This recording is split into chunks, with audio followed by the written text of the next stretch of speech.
Ladies and gentlemen, good evening and welcome back to our YouTube channel once again. And it is my hope and prayer that this video is going to find you guys in good health. Personally, I am fine. As you can see, Kisumu is also fantastic. And maybe you could also let me know where you're watching the video from, the county or the country, in case you are out of the Republic. Ladies and gentlemen, Uhuru Kenyatta, the former president of the Republic of Kenya, yesterday attended 2 funeral services in Mount Kenya. Uhuru Kenyatta attended the burial of the late King'ori Mwangi, the former Assistant Commissioner of Police in Nyeri. That event was also attended by Rigathi Gachagua, the Deputy President, Moses Kuria, the Cabinet Secretary, and several other leaders from Mount Kenya. Uhuru Kenyatta then from Nyeri headed straight to Nyandarua, where he also attended the memorial service for Lucy Kimunya. Lucy Kimunya is the wife to Amos Kimunya, the former Minister for Finance. And Uhuru Kenyatta delivered a chilling message to Kenya Kwanza. Kwa hivyo mimi yangu si mengi, siku hizi sineni mambo mengi, naangalia dunia tu.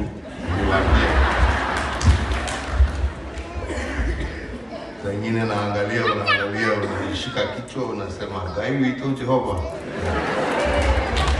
Wengine unajiuliza ni kulia, wengine unacheka. Lakini Kenya ni nyumbani tu. Tunaendelea, tunatakia wale wako mema. Lakini wakati nilikuwa kwa uongozi nilikuwa naambia watu kitu kimoja. Kama wewe ni kiongozi, kama wewe ndio umepatiwa steering wheel ya kuendesha, kama ni county ya Nyandarua, kama ni constituency hii, kama ni nchi ya Kenya, pale popote, kama wewe ni kiongozi wa maana, kiongozi wa maana anashika steering wheel, anaangalia mbele. Sio kila saa kuangalia rear view ati ametoka wapi. Unaangalia mbele. Ukiwa mtu wa kuendesha ukiangalia rear view mirror, wewe ni mtu wa kupeleka gari katika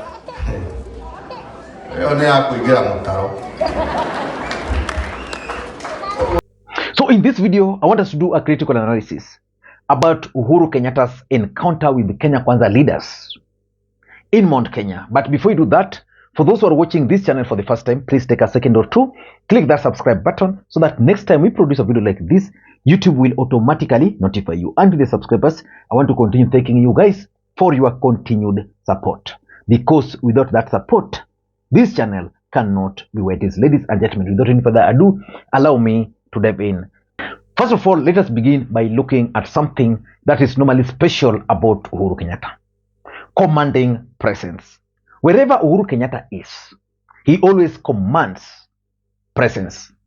To an extent that even when Uhuru Kenyatta is working with other leaders, you'll notice his commanding presence. Yesterday, when Uhuru Kenyatta arrived, you could tell that Uhuru Kenyatta has arrived. And when he was leaving, you could tell the way other leaders were following him. That's commanding presence. At some point, some leaders almost injured themselves, trying to scramble just to greet Uhuru Kenyatta. And some of these leaders have actually been spending most of their time attacking and abusing Uhuru Kenyatta. So what has changed? So Uhuru Kenyatta's commanding presence was clearly visible, to an extent that even the Nyeri governor pleaded with Uhuru Kenyatta to organize for some goat eating in his, either in Chaweri or wherever, but he pleaded with Uhuru Kenyatta to organize some goat eating event for them to meet. The second thing that I want to talk about is how the crowd responded to Uhuru Kenyatta when he was speaking.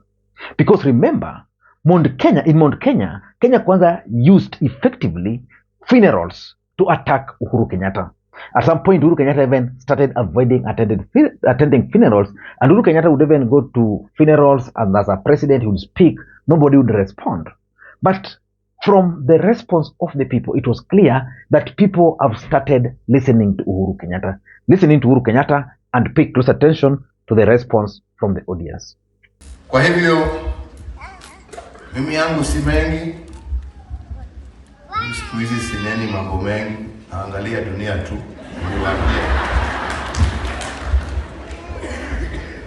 Wengine unaangalia unashika kichwa unasema gaiwi ito Jehova. Saa ingine unajiuliza ni kulia, saa ingine unacheka. And the other thing which I also noted was the tone of the speeches by Mount Kenya leaders. What has really changed? Because I listened to Rigathi Gachagua. I could not believe that was Rigathi Gachagua. I listened to Moses Kuria. I could not believe that was Moses Kuria addressing Uhuru Kenyatta. I listened to someone like Sabina Chege, who is now purporting to be the Jubilee Party leader, addressing Uhuru Kenyatta. I could not believe what has changed. Why are they now talking to or with Uhuru Kenyatta with that kind of respect? Something they never accorded him when he was the president. Is there something that we don't know? Listen into this clip. So even after politics, Your Excellency, we are still your daughters and your sons. We still love you. We still need your counsel. Dukana no gione itwe. Tuitage tukaria nawe. Ukatutara tono tukwedete. Kai witoro kurathima muno to the Kingoris family. We pray for you. May God give you peace that surpasses all the peace. We will stand with you wherever you need us. We are. In fact, nimesikia ndugu yangu Uhuru Kenyatta ako hapa. Nilikuwa na drive on the wrong side. Nikuja hapa nimwambie my friend, uchaguzi lisha, tukae pamoja, tusonge mbele, tujenge Kenya yetu. Na ni kwa hiyo spirit pia ambao mimi naunga mkono hii maneno ya rafiki yangu Raila Odinga apewe kazi huko. Kwa sababu akipata hiyo kazi, Kenya imepata kazi. I know you're the uniting factor, not only in Mount Kenya, but where all of us, those who speak this language, come from. Ningetaka kukuomba kitu moja. Sababu hapa tumeambiwa aliyekuwa rais wa hapo mbeleni Uhuru Muigai Kenyatta, ambaye mimi ni seneta wake, alikuwa hapa.